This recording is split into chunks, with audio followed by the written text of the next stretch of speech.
Hello everyone, this is me Mahipal Singh Rathore, scored 97% in class 12 with 99 marks in history. So मैंने geography और political science की video डाल रखी है जिसमें मैंने 100 आउट ऑफ 100 स्कोर किया है और this video is for history.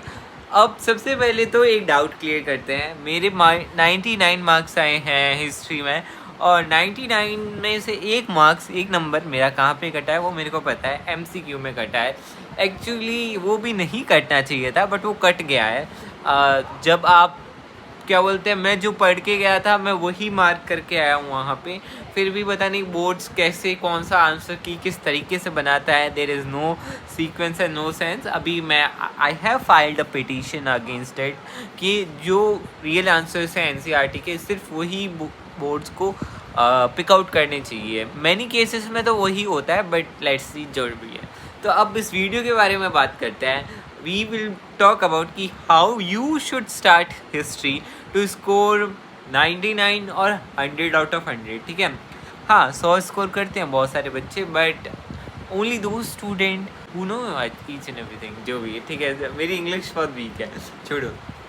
तो सबसे पहले तो ये बात करते हैं. देखो, हिस्ट्री जो आपने 11th में पढ़ी और जो आप 12th में पढ़ रहे हो, it is totally different history. In 12th we have generally 3 books of history. One is ancient, medieval और then the modern history. बहुत मस्त हिस्ट्री है. जो हार्ड पार्ट था वो तो आपके निकल गया है. जो इजी चीज़ें बची है वो अभी आपकी हिस्ट्री में है. तो यू शुड जो भी आप चैप्टर कर रहे हो, अगर आप बुक फर्स्ट स्टार्ट कर रहे हो, बुक सेकेंड, बुक थर्ड, तो my suggestion would be that कि बुक फर्स्ट स्टार्ट करो तो फर्स्ट पूरी कंप्लीट करो, सेकंड स्टार्ट करो सेकंड पूरी कंप्लीट करो. ठीक है, ऐसा नहीं है कि इसके 3 चैप्टर करे, इसका पहला कर लिया, इसका तीसरा कर लिया, ऐसा it would not work good. ठीक है, specially in the book first और थर्ड बुक है, उसमें तो क्रोनोलॉजी में चलना बहुत ही इंपॉर्टेंट और क्रूशियल हो जाता है, तभी आपको सारे इवेंट समझ में आते हैं. ठीक है, और जो सेकेंड वाली बुक है उसको आप चाहो तो पहले ले लो बाद में ले लो, कोई फ़र्क नहीं पड़ता. वो बुक बहुत इंटरेस्टिंग है, बहुत मज़ेदार है और one of the best book मैं हिस्ट्री की बोलूँगा तो वो है. ठीक है, तो ये अब देखिए, मैं हर वीडियो में आपको बताता हूँ कि जब भी आप चैप्टर ओपन करते हो तो बेसिकली आपको कौन सी चीज़ें पढ़नी होती है, कौन सी नहीं पढ़नी होती. तो let's just jump on to my screen and I will show you कि आपको एक चैप्टर में से क्या क्या पढ़ना होगा, क्या क्या नहीं पढ़ना होगा. तो देखते हैं. सो फ्रेंड्स, देखो अपन को कैसे चैप्टर स्टार्ट करना होता है. सबसे पहले जो चैप्टर है, आपको चैप्टर का एक बेसिक आइडिया ले लेना चाहिए कि यहाँ से स्टार्ट होता है और बेसिक आपको टाइमलाइन दे रखी होती है. ठीक है, चैप्टर्स की टाइमलाइन वगैरह क्रोनोलॉजी में नहीं आता. ये जो इंट्रोडक्शन दे रखा है इससे क्वेश्चंस बनते हैं. ठीक है, इसमें ज़्यादातर question match of the following बनेंगे. मैच द फॉलोइंग वाले क्वेश्चन इनसे ही बनते हैं हर बार. ठीक है, तो ये क्वेश्चन कर लेना क्योंकि बहुत इंपॉर्टेंट चीज़ें यहाँ पे अपन को दिख जाती है. और यहाँ से अपन स्टार्ट करते हैं. ब्लू बॉक्सेस की बात करते हैं. ब्लू बॉक्सेस की तो देखो, ब्लू बॉक्सेस बोर्ड्स में आते हैं बट MCQs में आते हैं. ऐसा कोई डायरेक्ट सवाल नहीं आता है. MCQ में जो चीज़ है वो आ जाएगी. अब यहाँ पे जो चीज़ दे रखी है, सांची कानखेड़ा 20 मील, ये वगैरह कुछ नहीं. ठीक है, ये नहीं आती. बेसिक ये आता है कि Shahjahan Begum was the Nawab of the Bhopal. अब ये जो रूल्ड वाला दे रखा है ये नहीं आएगा. कहाँ पे नहीं आएगा? बोर्ड्स में नहीं आएगा बट CUET में आता है ये सब. ठीक है, ताजुल इकबाल भोपाल बाय HD बाटसो 1876, ये बोर्ड CUET में दोनों में आ सकता है. ये जो पिक्चर्स दे रखी है ये बहुत बार आती है दोनों बोर्ड्स और CUET में, बहुत ही असेशनल हो जाती है. ये पिक्चर हो गई या ये जो चीज़ें लिखी है ना, इफ़ यू ट्रैवल दिल्ली वगैरह, ये ऐसी चीज़ें बहुत होती है बुक में, इनको इग्नोर करा करो. ठीक है, फिर भी टॉक अबाउट द सोर्सेज. ठीक है, तो सोर्सेज में से कोई आपको सोर्स समझ में आना चाहिए कि सोर्स क्या है, क्या रहा है. आपको ये याद नहीं होना चाहिए कि सोर्स में था क्या, आपको ये पता होना चाहिए सोर्स क्या है, क्या रहा है. ठीक है, जैसे यहाँ पे एक सोर्स है, ये सोर्स कहाँ से लिया गया है? ऋग्वेदा से लिया गया है. ठीक है, तो आपको ये पूछ सकते हैं अग्नि के जो सोर्सेस हैं वो कहाँ से ले रखे हैं? ऋग्वेदा से ले रखे हैं. ठीक है, और फिर ये आपको ये वाली लाइन दे देंगे CUET में और आपको बताएंगे ये कौन सी बुक की लाइन है. तो आपको पहचानना आना चाहिए ऋग्वेदा के लिए, किसके लिए? ये अग्नि के लिए है. ठीक है, यहाँ पे देखो, यहाँ पे लिखा हुआ ना, जिसे special kind of Sanskrit known as Vedic Sanskrit was only for the priest families, ठीक है। तो ये ऐसे छोटे मोटे फैक्ट्स इन सोर्सेस में बहुत होते हैं, ठीक है। तो मेरा यही सजेशन होगा आपको कि आप एक है ना सोर्स बुक बना लो, सोर्स जनरल बना लो या सोर्स बुक बना लो, जिसमें से आप सोर्स में से जो जो इन्फॉर्मेशन है, जो जो एक लाइन की इन्फॉर्मेशन है वो लिख सकते हो। देखो डेट्स बहुत सारी है और डेट्स आती भी हैं, तो डेट्स को मार्क करते चलना, ठीक है। फिर यहाँ पे वापस देखो, ये जैसे ये सोर्स बहुत गंदा है, बट ये सोर्स बहुत बार पूछते हैं। चनुगेद्य उपासनिषद है, कब लिखा गया है? 16th सेंचुरी में लिखा गया है। इसका मेन कंटेंट क्या है? नेचर ऑफ सेल्फ और ट्रू सेक्रीफाइस है, ठीक है। फिर यहाँ पे आपको, ये तो बोर्ड्स के क्वेश्चन है, CUET के क्वेश्चन कि भाई अपने सेल्फ को किस किस चीज़ों से कंपेयर किया है, क्या क्या है। तो सोर्सेज को इंटरप्रिटेट करना बहुत इंपॉर्टेंट हो जाता है, क्योंकि सोर्स बेस्ड क्वेश्चन आते हैं लास्ट में, ठीक है। अब देखिए how Buddhist text were preserve, तो यहाँ पे विनय पट्टिका, वैशाली, त्रिपिटिका, अभेदहम्यादि, वंशा, इन सब का नाम दे रखा है और ये बहुत बार आते हैं। ये ऐसी इमेजेस नहीं आती और ना ही इन इमेजेस की डेट्स आती है, ठीक है। तो ये ध्यान रखना। ये सोर्सेज मैं आपको बताता जा रहा हूँ, ऐसे सोर्सेज बहुत इंपॉर्टेंट है जिनमें फैक्ट्स हो। फैक्ट्स याद रख लो सोर्सेज में से, नेम्स याद रख लो सोर्सेज में से, डेट्स याद रख लो सोर्सेज में, ठीक है। और कोई भी कंपैरिजन हो या फिर कोई भी कोई भी प्लेस हो, ठीक है, बेसिकली उनके नाम सोर्सेज में आते हैं, तो वो सब चीज़ें बहुत इंपॉर्टेंट हो जाती है। ये ऐसे जो इमेजेस है ना, ये बहुत बार पूछता है CBSE को, images are favourite. Colourful images नहीं आती, जो ब्लैक एंड वाइट है वो ज़्यादा आती है, ठीक है। ये वाली इमेजेस हो गई, ऐसे पूछ लेता है। इम्पोर्टेंट ये वाली इमेजेस पूछ लेता है, ये सब कहीं पे भी। अब आते हैं हिस्ट्री के मैप में।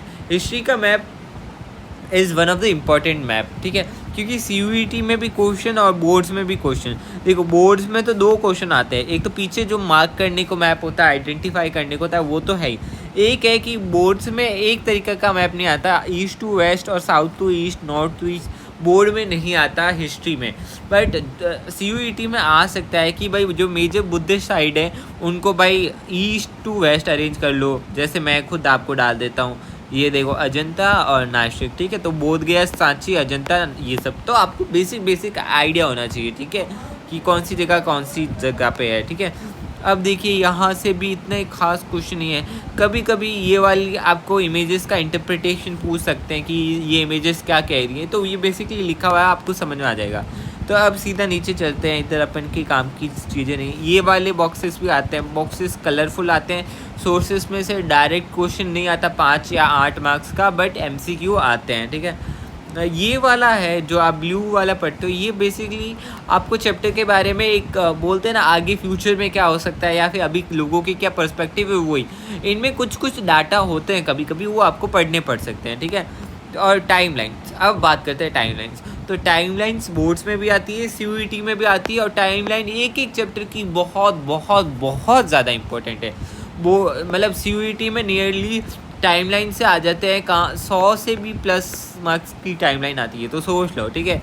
और बोर्ड्स में से भी आराम से 5 से लगा के 6 MCQ टाइमलाइन तक चले जाते हैं, तो आपको टाइमलाइन का ध्यान रखना है। पीछे वाला जितना भी ये आपके दे रखा है सब छोड़ दो, पीछे कुछ इंपॉर्टेंट नहीं बचता है, ठीक है। तो this was what you have to do from book. Guys, अब मैंने आपको बता दिया कि एक चैप्टर में से क्या पढ़ना होता है, क्या नहीं पढ़ना होता, और भी बता दूंगा। अभी थोड़ा सा this is the just starting, जो आपको एक पेज चाहिए होता है। अब जब भी आप कोई चैप्टर करो तो मैं again I will suggest you कि आप चैप्टर पूरा अच्छे से करो। ज्योग्राफी के चैप्टर लंबे होते हैं, तो हर एक चैप्टर को सेक्शंस में डिवाइड कर लो। Section A, section B, section A में 4 सब टॉपिक, सेक्शन बी में 4 सब टॉपिक, और फिर उन्हीं 4 सब टॉपिक को again you have to watch videos, you have to type your notes, ठीक है। और फिर वापस उन्हीं को ही इंटरप्रिटेट करके ओरली रिवाइज करना है, ठीक है। तो बेसिकली जब भी आपका हिस्ट्री में आप कर रहे हो, मैंने पीछे ज्योग्राफी बोल दिया था, सॉरी फॉर दैट, ठीक है। तो जब भी आप ये हिस्ट्री में एक चैप्टर पूरा कंप्लीट करो with the time line, with the images, ठीक है, पहले चैप्टर कंप्लीट करना चाहिए, फिर you have to jump on time lines, फिर लास्ट में जाके इमेजेस देखनी चाहिए, ठीक है।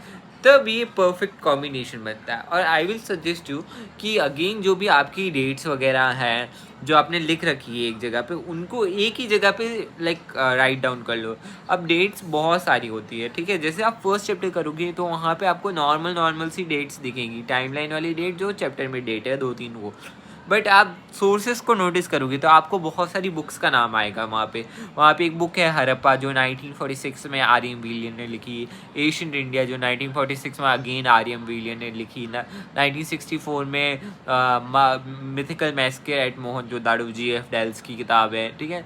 1931 में अर्ली इंडस वैली सिविलाइजेशन करके एक नोटबुक है। तो ये नोटबुक्स बहुत सारी है, इनकी डेट्स और डाटाज भी आपको एक जगह पे स्थगित करने पड़ते हैं, ठीक है, ताकि you have a perfect balance at the last, ठीक है।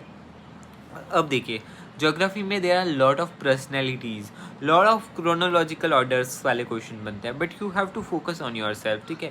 डायग्राम्स बनते हैं ज्योग्राफी में, मैं ज्योग्राफी क्यों बोल रहा हूँ, सॉरी, हिस्ट्री में, ठीक है। हिस्ट्री में डायग्राम्स बनते हैं, मैप्स भी बनते हैं, ठीक है। तो I will also share my answer sheet to you guys, जहाँ पे मैं बताऊँगा मैंने बोर्ड्स में क्या लिख रखा है जो लाइक आपको नंबर दिला सकता है परफेक्ट वाले, ठीक है। तो यही था इसी के लिए, बाकी एवरीथिंग इज़ वेरी फाइन, ठीक है।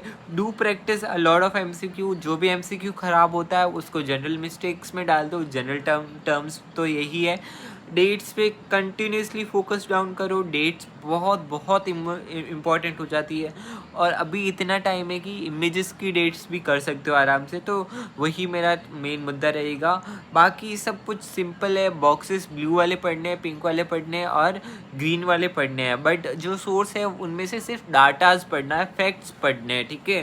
पूरा का पूरा सोर्स रटना नहीं है। You have to just make an clear idea into your दिमाग कि हाँ भाई ये चीज़ है, ये मैंने इंटरप्रिटेट कर ली है और ये मेरे को आती है, ठीक है। तो ये आपको बात ध्यान रखनी पड़ेगी। Till then you do your better, I will do my good, and और तो कुछ है नहीं बताने को। Bye bye bye bye.